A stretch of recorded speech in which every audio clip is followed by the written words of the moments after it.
सा वाला।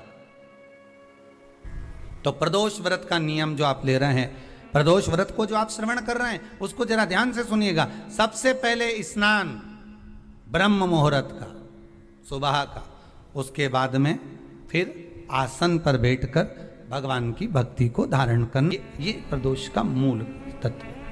प्रदोष व्रत करने वाले को भोजन नहीं करना चाहिए, ध्यान दीजिएगा। फलाहार करो, उसमें भी नमक का सेवन मत करो। प्रदोष व्रत में नमक का सेवन वर्जित होता है। कारण क्या कारण होता है? उसका एक कारण माना गया है नमक की वर्जितता। जिस समय पर एक नगर में एक ब्राह्मणी रहती थी, बहुत भाव से सुनिएगा, प्रदोष व्रत नमक को त्यागने का भाव। एक ब्राह्मणी रहती थी एक नगर में, उसका पति नहीं था, छोटा सा बालक एक साथ में रहता, छोटा सा बालक। अब ब्राह्मण के घर की धर्म पत्नी है,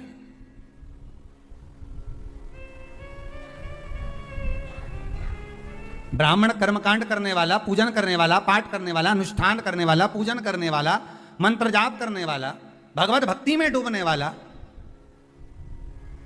ब्राह्मण तो चले गया, ब्राह्मणी बच्चे के साथ रह रही, क्या करे वो? अकेली निवास कर रही, अकेली रह रही है। और ब्राह्मणी बच्चे के साथ भ्रमण करती रहती, घूमती, कहीं कहीं दर दर जाकर कुछ भिक्षा को मांग कर लेकर आ जाती। और भिक्षा लाने के बाद में उस भिक्षा को जब लेकर आती तो अपने बच्चे को भी खिलाती और स्वयं भी उसका पान करती। एक दिन ब्राह्मणी भ्रमण करते करते प्रदोष काल के समय पर शिव मंदिर में प्रवेश करी। प्रदोष काल के समय पर, और शंकर मंदिर में जब प्रवेश करा, प्रदोष काल किसको कहते हैं? सूर्य अस्त हो रहा हो, रात्रि प्रवेश कर रही हो, दोनों का जब मिलन हो रहा हो वो प्रदोष काल कहलाता है। दोनों का जब मिलन हो रहा, सूर्यास्त हो रहा हो, रात्रि अपना चरण बढ़ाने के लिए आगे बढ़ रही हो और दोनों का जब मिलन हो रहा है, वो प्रदोष काल है, वो प्रदोष का समय है। ब्राह्मणी मंदिर में प्रवेश कर रही है। जब ब्राह्मणी मंदिर में प्रवेश करी, मंदिर के अंदर पहुंची, प्रदोष काल का समय था, प्रदोष का समय चल रहा था। और प्रदोष काल के उस समय में, प्रदोष काल के उस समय में जब ब्राह्मणी ने देखा कि कोई भगवान की भक्ति में लगा हुआ है, भगवान के रस तत्व में डूबा हुआ है, आज ब्राह्मणी के पास में कुछ पदार्थ नहीं है, अपने बच्चे का पेट भरने के लिए कोई सामग्री नहीं है, और कुछ आस लेके वो प्रवेश करी है, कुछ आस लेकर वो अंदर प्रवेश कर जाती है।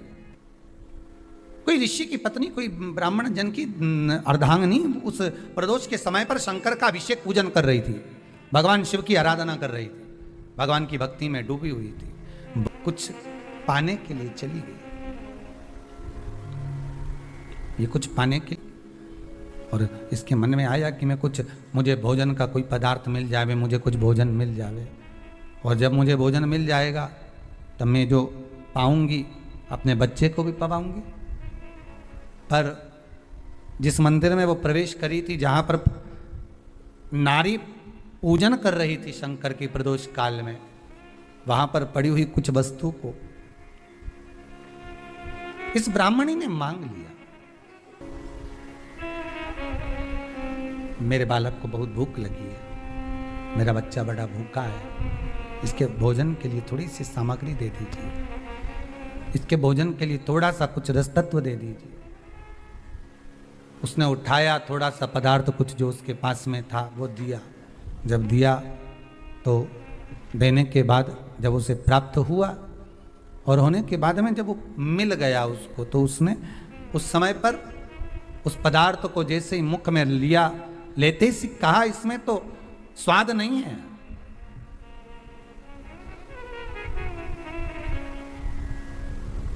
इसमें स्वाद नहीं है।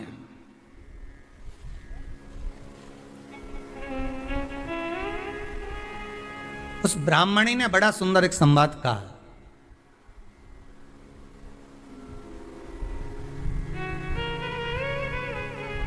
घर का जो बड़ा होता है ना, सोमवार की प्रदोष पड़ती है तो शंकर भगवान कैलाश पर निवास करते हैं।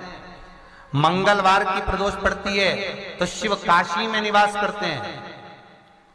बुधवार की प्रदोष पड़ती है तो शिव रजत भवन में निवास करते हैं। गुरुवार की प्रदोष पड़ती है तो शिव गंगा के स्थल पर निवास करते हैं। शुक्रवार की अगर प्रदोष पड़ती है तो शिव नीलकंठ पर विराजमान होते हैं। शनिवार की अगर प्रदोष पड़ती है तो शिव शमी के वृक्ष के नीचे रहते हैं। और रविवार की जब प्रदोष पड़ती है तो शिव बेलपत्र के पेड़ के नीचे निवास करते हैं। महाराज, ये एकादशी शंकर से कह रही है कि आपका स्थान ये नहीं कि आप कैलाश पर मिले, उस बार को, उस तिथि के दिन, उस अनुकूल।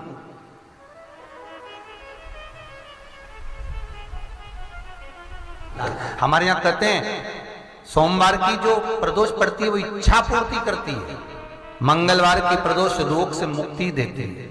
बुधवार की प्रदोष कामना की पूर्ति करती है। गुरुवार की प्रदोष शत्रुओं का नाश करती है। शुक्रवार की प्रदोष सुख और शांति देती है। शनिवार की प्रदोष संतान का सुख देती है। और रविवार की प्रदोष जो काम दुनिया में कोई नहीं कर सकता वो अचूक फल की प्राप्ति रविवार की प्रदोष करा देती है। महाराज, ऐसी प्रदोषों का नियम वर्णन किया चाहिए। भगवान कहते ठीक है, तू थोड़ी देर खड़ी हो। एकादशी सम्मुख खड़ी हुई।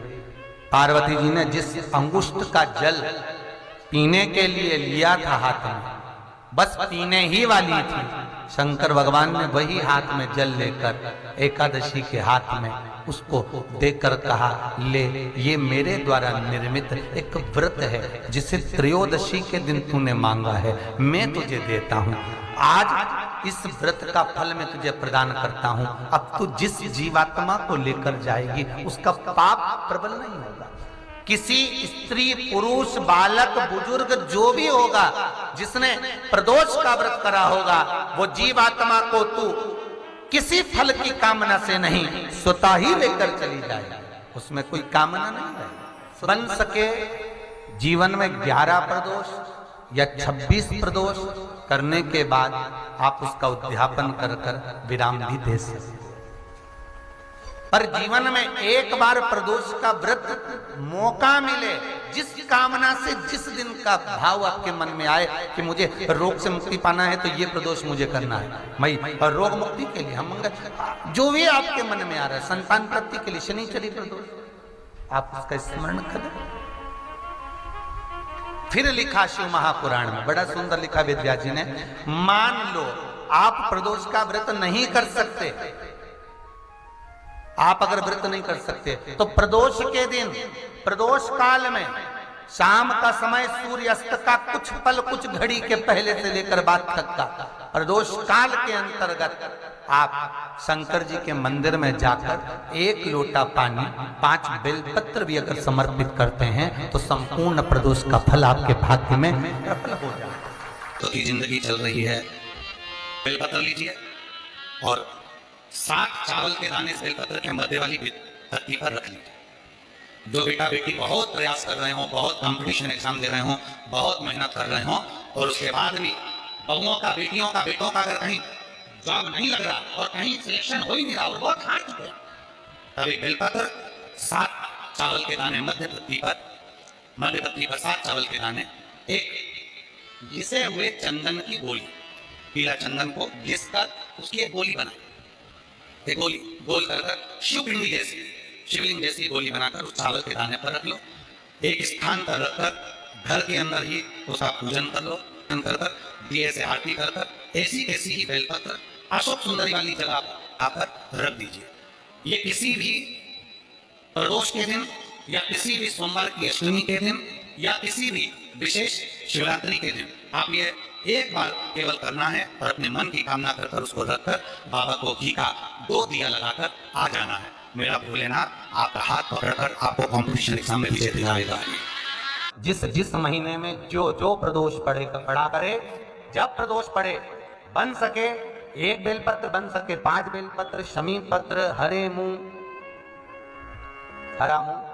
बेलपत्र, एक कलश के अंदर थोड़ा सा पानी लेकर 1 बेलपत्र, हरा मूंग, शमी पत्र डालकर और उसमें थोड़ा सा गुड़ डालकर भगवान शिव का स्मरण कर कर प्रदोष काल में, मान लो कोई काम आपका बहुत जरूरी है, बहुत दिनों से आप थक गए हैं, नहीं हो रहा, कर्जा बढ़ रहा है, धन नहीं आ रहा, व्यापार नहीं चढ़ रहा, या कोई समस्या बहुत प्रबल है, कोई एग्जाम में बैठ रहे हो नहीं हो रहा, परीक्षा भी दे दी है, रिजल्ट आने ही वाला है, तो भी प्रदोष काल में, प्रदोष के समय वो जल, मूंग, शमी पत्र और बेलपत्र और गुड़ का शंकर के शिवलिंग को समर्पित करना प्रारंभ कर दो। 2 या 3 प्रदोष करोगे, बाबा आपकी मनोकामना शीघ्र पूर्ण कर देगा।